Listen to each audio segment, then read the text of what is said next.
Wuthering Waves isn't just a post-apocalyptic nightmare with humanity on the brink of extinction. It has life and hope within it still. Hello and welcome, I'm KraNis, and today we're going to dive into the connections between Carl Jung's psychology and Wuthering Waves. It is important to note that there might not be outright direct inspirations, but instead is going to be covering the various different connections between the Swiss psychologist and the game itself. Firstly though, you probably don't know who Carl Jung is unless you've played the Persona series, but even then you might only be familiar with his work and not him. Carl Jung was a Swiss psychoanalyst born in 1875. Carl Jung believed that the human psyche is a self-organizing system that seeks balance, integration, and wholeness. That stories, dreams, and religions are reflections of those deep forces within us. He focused on symbols, spirituality, myth, dreams, and the deep structure of the human mind. You can call it an obsession of his with how deep he attempted to go in understanding humanity. That's great and all, but what does this have to do with Wuthering Waves? Well, that's the neat part. Pretty much everything he spoke about, from shadows to personas, from the ego to the self, from the archetypes to Abraxes. There's a lot Carl Jung spoke about that's applicable to Wuthering Waves, so let's go ahead and dive into that. We will first start off with the Rover, much like how the game starts us. The Rover represents the ego, as in you, the player. The Rover is what and who you are within the game. Someone who can use the spectral ability, has a nice voice, and holds Abraxes within your hands. The Rover does not go through the typical hero's journey, but instead goes through Carl Jung's discovery of the self. You might be wondering, KraNis, Rover's a self-insert character. How can they go through this process if you just said they're supposed to be me? That, however, is the point. The cutscene you see on screen is the moment where Rover breaks away from the confines of the player and begins becoming himself. The entire game, we see the Rover essentially just observe, listen, and learn, only acting when others tell him to do so. This moment, where the shorekeeper is sacrificing herself for Rover, is when they become the self. The self is the unconscious and conscious. It is simply your complete identity. It is the archetype of wholeness and mediation of your mental opposites. A key thing, however, is that at the start of the game, the Rover was incomplete. The Rover was literally locked out of their memories, past fears, expressions, and became blank. Nothing. His past self erased those memories in a desperate gamble to save the shorekeeper and stop the lament. When the Rover decides to save her, when the Rover decides to risk mankind's future, the Rover is also saving part of himself, an acknowledgement of his past self and acceptance of it, once again taking the burden of being mankind's savior and hope. However, the one person he has shown weakness around, who he expressed doubts and fears to, was the shorekeeper. The shorekeeper isn't just some romantical plot device. The shorekeeper is part of Rover and their identity. When they turn into butterflies at this moment, the Rover reciprocates her feelings, a gesture both meaning rebirth but also love. This is when Rover accepts himself and becomes the Rover, not the player. From this moment on, we see the Rover will do everything they can to save individuals, not just swaths of people. We see the Rover take even more care to people on the individual level, something he learned in Zhenzhou thanks to Yang and Qixia. However, unlike Jian, he will not wear a mask, a persona, and hide himself.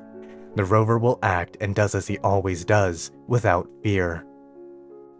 Continuing on with individuation, there are much larger connections, such as with Cartethia. Individuation is the integration of the self, and to a degree the acceptance of it. She does this in a literal sense, transforming between Cartethia and Fleur-de-Lis, being forced to face her shadow, in this case her very creator Leviathan. Leviathan is this dark, unconscious pull and tug within her. Her loss of 50% HP, while likely because she disassembles and reassembles herself, also shares marks with Jungian psychology, a sacrifice of the ego to access the self. This is further emphasized with her quote, True form, revealed at last. a clear connection. However, she is not the only one. We have Lupa, who must face Mia and Leviathan as well. She shares with us her fears and how she pushes them away. However, at the end, she must face those fears in Mia. as Mia and Lupa are similar stories, with Mia being a reflection of what Lupa could end up becoming. Sometimes the shadow is not integrated, but sometimes it is vanquished. The shadow cannot be fully vanquished, however, as the shadow will always take a different form within your mind, much like how Leviathan takes on separate forms to manipulate people. Another moment is with General Jian facing General Geshu Lin during the Retroact reign. Another symbolic gesture of Jian facing his shadow as, of course, Jian literally lives in the shadow of him. These are moments where people face their shadow. However, General Jian still wears a mask and is not fully integrated and accepted that Geshu Lin was, perhaps, right, so he still has this persona, a carefully constructed mask that you show society. The shadow and the persona are aspects both of a person but also of the larger society. It's easy to see how Threnodians and Tacit Discords are shadows. They are darker parts of individuals, or societies that created these monstrosities. The lament feeds on frequencies, all frequencies, but most importantly on emotions and thoughts. As mankind persists, so too will the Threnodians, so too will these shadows. What about Sentinels though? They are the persona of a society, a mask worn by it. This is why they are artificially made in the game, yet often fail or fall to Threnodians or the Lament. This is because societies put all of their faith not in their own humanity and identity, but in the Sentinel, in the mask, and they in turn ignore the shadow.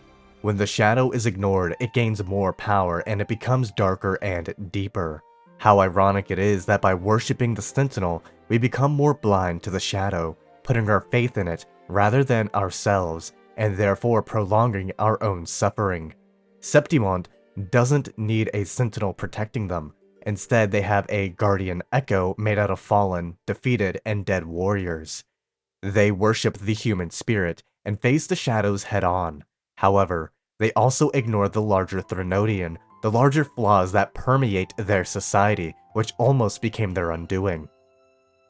When you kill a Tacit Discord, they can often become an echo, a reverberation of what they once were. This is quite literally facing your shadow and then accepting it. Unfortunately, it was a defense main stat, so you gotta go find a different shadow to kill and eat. Anyway, this is also why Abby is so unique, because they are both Tacit Discord and Echo. They are a shadow and persona. Abby is Abraxes, and according to Carl Jung, there is no greater god than Abraxes. But I'll get to Abby and what exactly I mean by god, as it is not god in a traditional sense, but a symbol. Moving on, however, we also have the Anima et Animus. Simply put, the Anima is the femininity within a man, and the Animus is the masculinity within a woman. These are, of course, usually repressed. Through their shared resonance, the Shorekeeper can be seen as Rover's Anima, and perhaps her overwhelming empathy and caring nature in part comes from Rover's own. We do see Rover care deeply about others and empathize with people and even Tacit Discords. However, we always see Rover with a stoic impression, even while doing these things. The Rover only ever shared doubts, fears, and failures with the Shorekeeper, specifically saying that he cannot show weakness in front of others. There is no canonical choice for Rover's gender. Male or female does not matter, because even if you choose female Rover, she is still suppressing her own femininity in favor of more masculine traits. Traditionally, that is.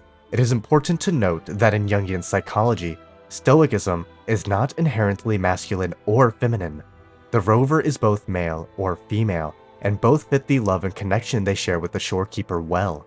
Much like choosing male or female at the start of the game, it is merely a preference for which you like more. That said, we all have cultural biases. As a result, we might interpret male and female Rover differently. For example, Stoicism is generally seen as masculine. It is important to note that in Jungian psychology, traits are gender neutral. This goes for all traits. However, in the end, it doesn't matter if you view one as flawed or another as more whole. They both turn into butterflies with the Shorekeeper, something that represents love and rebirth, a reciprocal understanding, acceptance, and love of each other. The Shorekeeper, at this point, also becomes much more whole, much like the Rover. They become more integrated, they, as in the Rover, bringing together their past and present, becoming aware of their greater duty and fears, facing the Tethys system and its malfunction, symbolic of inner chaos and unresolved conflict.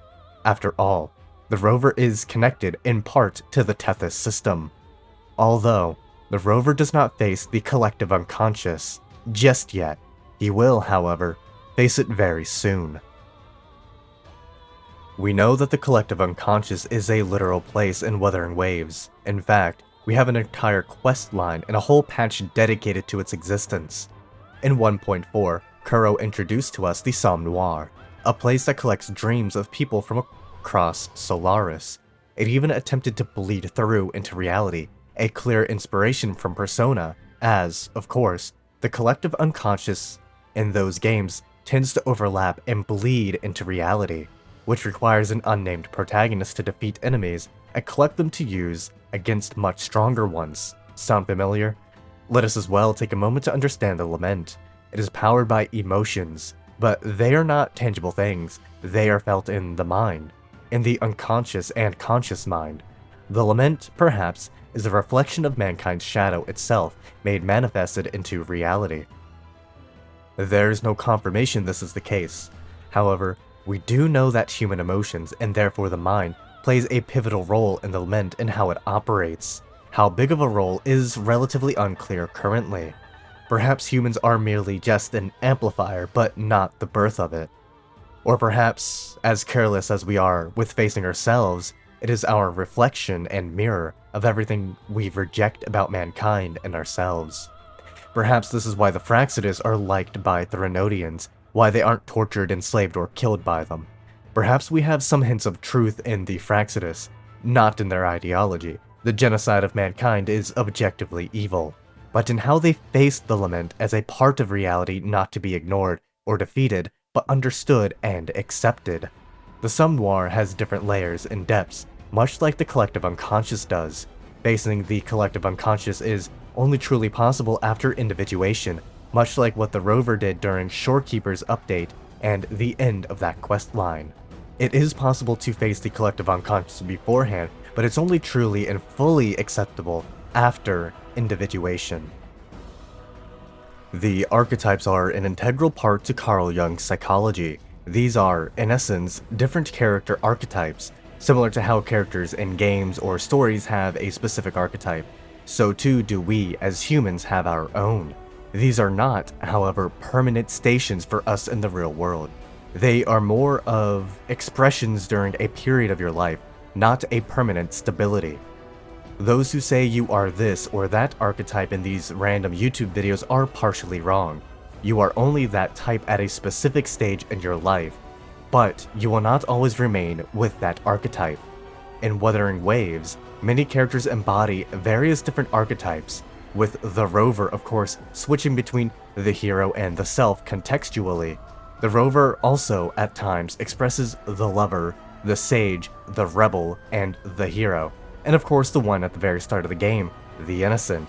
This is because the Rover is not a self-insert character like many believe. I am also not saying Kuro Games intentionally looked at Carl Jung's psychology and the archetypes and chose these common archetypes to express Rover at simple points. But this is to point out that when writing human characters, they will inevitably be reflections of a human, and therefore have their own archetypes. Let us also look at the Shorekeeper, who expresses archetypes such as the lover, the creator, but also the sage. We have Lupa, who is quintessential warrior archetype. Let us as well look at Cartethia, who embodied many, such as the rebel, literally, as well as the innocent, the caregiver, and the magician.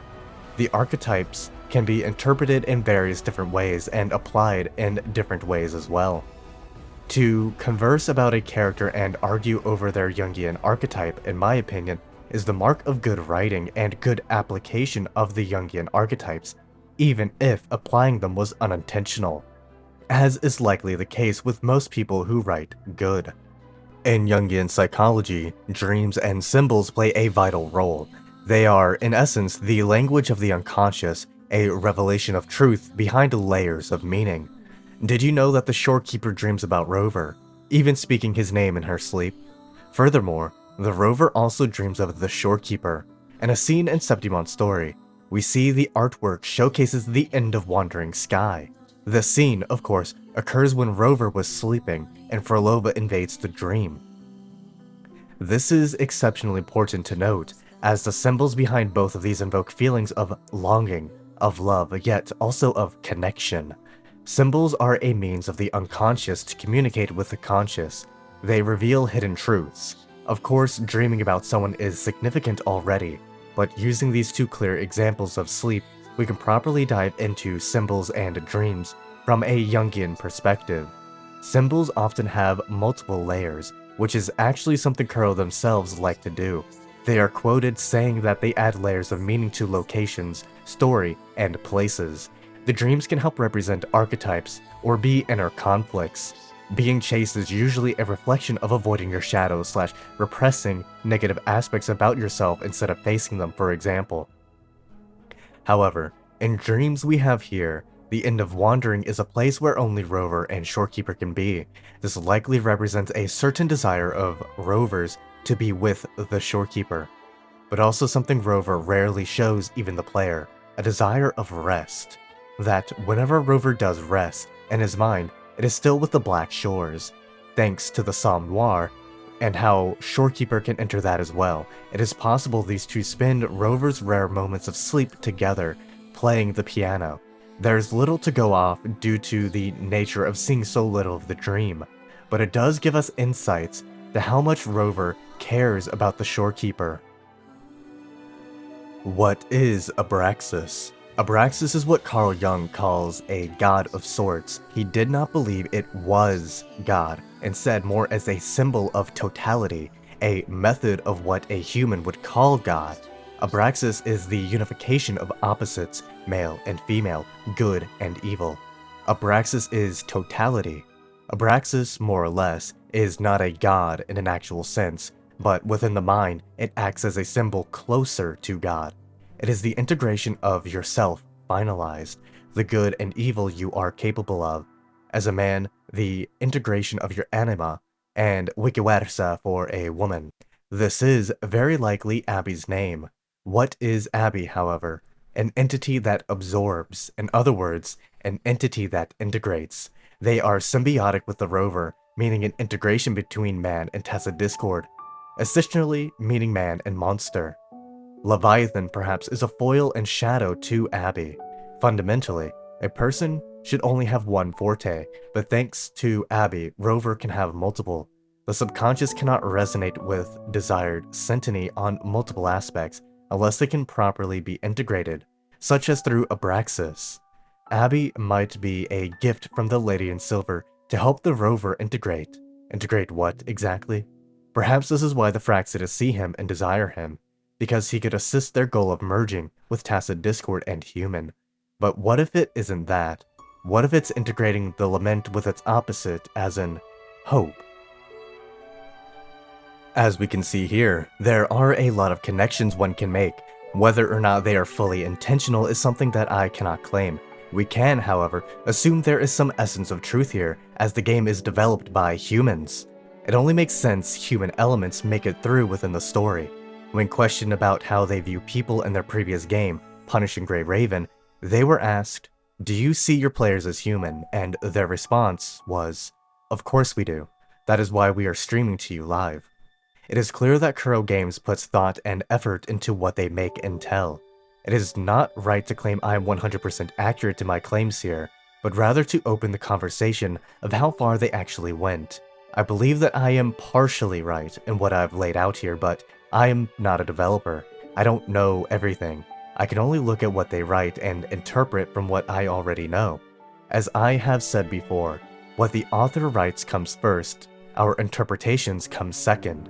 So, dear viewer, what are your interpretations? Do you believe that this analysis, or perhaps over-analysis, of the video game holds a kernel of truth? Or do you believe that I am delusional? Perhaps you believe they have inspirations from other sources, such as Hinduism or Buddhism instead. Whatever the case, let me know in the comments down below. Special thanks to Takoyaki Lover, Icy Sincere 13, Frosty Frog OG, and Wolfmaster 256. In the meantime, I'll see you all in the next video. Peace out.